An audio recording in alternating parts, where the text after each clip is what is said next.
DRG Kids। कहानी जादुई सिक्का।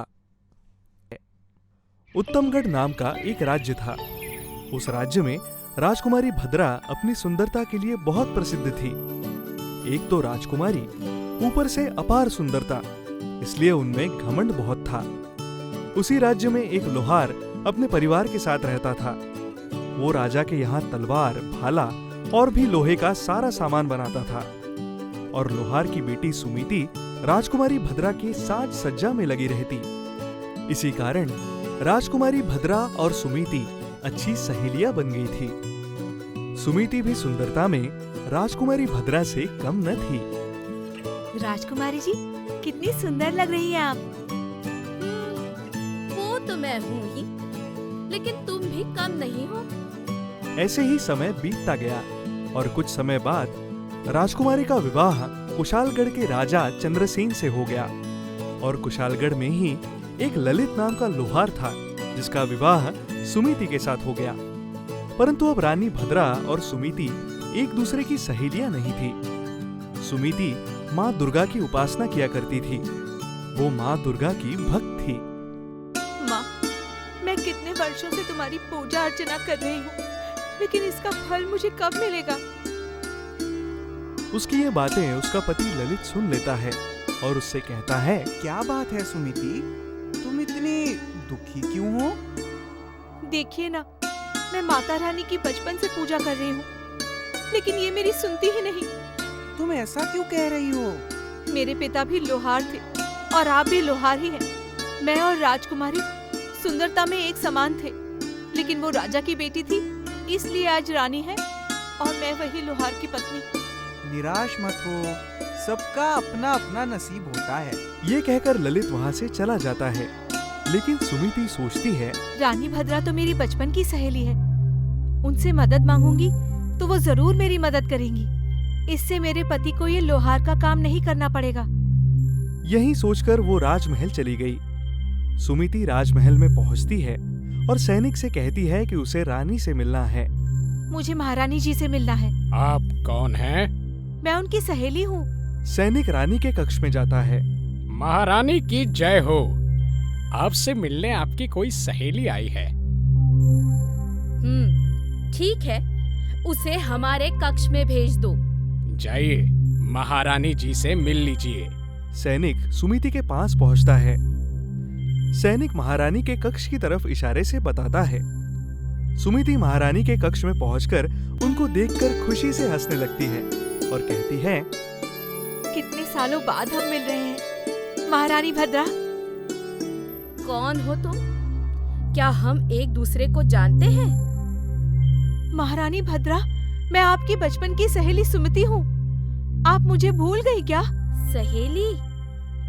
मैंने तो तुम्हें आज से पहले कभी नहीं देखा। तुम्हें देखकर ये बिल्कुल नहीं लगता कि तुम किसी राजघराने से हो। तो तुम मेरी सहेली कैसे हो सकती हो? मुझसे गलती हो गई महारानी, जो आपको अपनी सहेली बताया। इस अपराध के लिए मुझे माफ करें। ठीक है, माफ किया। अब जाओ यहाँ से। याद रहे, दोबारा ऐसी गलती ना हो, वरना अपने राज्य से निकलवा दूंगी। ऐसी गलती अब कभी नहीं होगी। माफ करें महारानी भद्रा। सुमिति रोते हुए अपने घर चली जाती है। उधर महारानी भद्रा सैनिक को गुस्सा करते हुए, क्या तुम्हारी समझ में नहीं आता कि कोई भी मेरी सहेली कैसे हो सकता है? उसे देखो और मुझे देखो, इतनी बड़ी गलती तुमने की कैसे? सुमिति अपने घर में चुपचाप बैठी आंखों में आंसू लिए रोटी बना रही थी। तभी सुमिति का पति ललित दिन भर मेहनत मजदूरी करके थक कर घर आता है। जरा पानी देना तो। सुमिति नहीं सुनती, वो कुछ सोच में डूबी है। तुमसे कह रहा हूँ, पानी दे दो मुझे पीने के लिए। पानी लीजिए।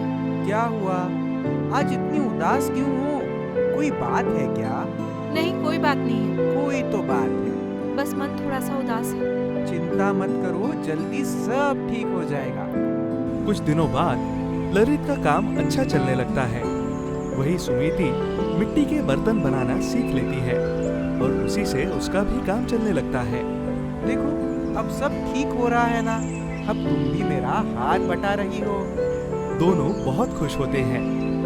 समय निकलता गया, लेकिन एक दिन ललित के ऊपर एक पेड़ गिर जाता है, जिससे उसका एक पैर खराब हो जाता है। वो बहुत दिनों तक बिस्तर पर ही रहता है और घर का सारा बोझ सुमीति के ऊपर आ जाता है। हमारे खुशियों को ना जाने किसकी नजर लग गई। अभी तो अच्छे दिन आने शुरू हुए थे और अब सब तुम्हें ही संभालना पड़ रहा है। कोई बात नहीं जी, ये दिन भी बीत जाएंगे, आप दुखी मत होइए। एक दिन सुमीति की पड़ोसन उसके घर आती है और कहती है, सुमति बहन, हम कुछ लोग पहाड़ी वाली नदी के दर्शन के लिए जा रहे हैं, क्या तुम भी चलोगी? नहीं दीदी, मैं अपने पति को अकेला नहीं छोड़ सकती हूँ। उनकी देखभाल कौन करेगा? अच्छा ठीक है, एक काम करो फिर, एक सिक्का दे दो मुझे, मैं तुम्हारी तरफ से नदी में डाल दूंगी। उस नदी से मांगने पर सारी मुरादें पूरी होती हैं। सुमीति ने एक पैसा निकालकर अपनी पड़ोसन को दिया और कहा, ये लो दीदी, इसे नदी में डाल देना। ठीक है। जब पड़ोसन बाकी लोगों के साथ नदी पर जाती है तो वो पहले अपना सिक्का डालती है, फिर सुमीति का सिक्का नदी में डालती है। जैसे ही सुमीति का सिक्का नदी में गिरता है, उसकी जगह हीरे के 2 खूबसूरत कंगन बन गए।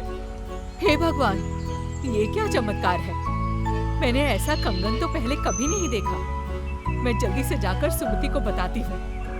पड़ोसन सुमीति के घर गई। सुमति, ओ सुमति, कहाँ हो बहन? अरे क्या हुआ दीदी, इतनी परेशान क्यों हो? तुम जानती हो जो 1 पैसे का सिक्का तुमने मुझे नदी में डालने को दिया था ना? हाँ, तो क्या हुआ? आपने नहीं डाला क्या? अरे बहन, मैंने डाला और पैसे डालते ही वो हीरे के 2 कंगन बन गए। देखो, मैं उस कंगन को लेकर आई हूँ। वो 1 पैसा जरूर कोई जादुई पैसा होगा। सुमीति हीरे के कंगन पाकर खुश हो गई। उसने एक कंगन को सुनार के पास भेज दिया और बहुत सारा पैसा ले लिया, जिससे उसके पति का इलाज भी हो सके और घर भी ठीक से चले। कुछ समय बाद वही कंगन राजा चंद्रसेन अपनी महारानी भद्रा के लिए उपहार में ले गए। महारानी, हम आपके लिए ये हीरे का खूबसूरत कंगन लाए हैं। महाराज, कोई एक कंगन भला लेता है? आपको लाना ही था तो 2 ले आते। अब मैं एक कंगन कैसे पहनूंगी? हम तो दोनों लेने गए थे, पर सुनार के पास एक ही कंगन था। उसने कहा, ये खूबसूरत कंगन नदी में पैसा डालने के बाद निकला है। तब तो महाराज, आप कुछ भी कीजिए, पर मुझे दोनों कंगन चाहिए।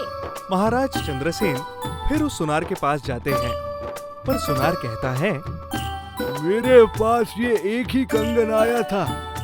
मैं आपको उस स्त्री का पता बताता हूँ, आप उससे मिल लो। महाराज सुमीति के घर जाते हैं और सुमीति को सारी बात बताते हैं। महाराज, आपने जो कहा मैंने सुना। मैं आपको दूसरा कंगन भी दे दूंगी, लेकिन आप महारानी से कहिए कि वो आकर कंगन ले जाएं। महाराज ने वैसा ही किया। दूसरा कंगन सुमीति के पास था और भद्रा उसे लेने आई। दोनों ने एक दूसरे को देखा। अरे सुमति, तुम? तो ये कंगन तुम्हारे पास है, ये कंगन मुझे दे दो। आप मेरा नाम कैसे जानती हैं? तुम तो मेरी बचपन की सहेली हो, तुम मेरे साथ ऐसा नहीं कर सकती। मुझे ये कंगन दे दो। उस दिन तो मुझे पहचाना भी नहीं था, आज बचपन की सहेली। वो मेरी भूल थी। कंगन के बदले जो चाहिए वो ले लो। ठीक है, मुझे ढेर सारी सोने की अशर्फियाँ और अपना आधा राज्य दे दो। लेकिन इतना सब कुछ? कंगन भी बहुत कीमती है महारानी भद्रा। महारानी को हर कीमत पर वो कंगन चाहिए था, इसीलिए उसने सुमीति की बात मान ली और अशरफियाँ और अपना आधा राज्य उसे दे दिया। उसके बाद सुमीति का पूरा जीवन खुशहाल बीता। उसने अपनी पड़ोसन को भी खूब धन दिया और हमेशा जरूरतमंदों की मदद करती। कुछ समय बाद ललित भी ठीक हो गया।